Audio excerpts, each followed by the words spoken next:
এই বাপ, তোমরা যারা সিজদা করো না, তোমরা বলো না বাজান, বলো না। এই দরদি ভাই চিৎকার করে বললাম, তুমি যদি বলো তোমার পায়ে ধরতে, আমি পায়ে ধরতে রাজি। তুমি যদি বলো তোমারে জড়িয়ে ধরে কাঁদতে, আমি কাঁদতে রাজি। তুমি বলো কেন আল্লাহর সাথে রাগ করলা? কেন আল্লাহর সাথে রাগ করলা? কেন আল্লাহর সাথে নারাজ হইলা? কেন সিজদা কপালে জুটলো না?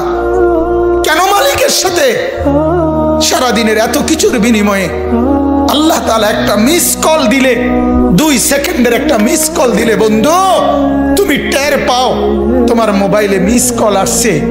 এত বড় মসজিদে 6টা মাইকের হরন দিয়া আল্লাহু আকবার বলে তোমারে ডাক দেয়, তোমার একটাবারও কানে লাগে না, বিবেকে লাগে না। তোর মতো শক্ত ডাকাত, তোর মতো পাষাণ বেটা আর কে হইতে পারে বেটা?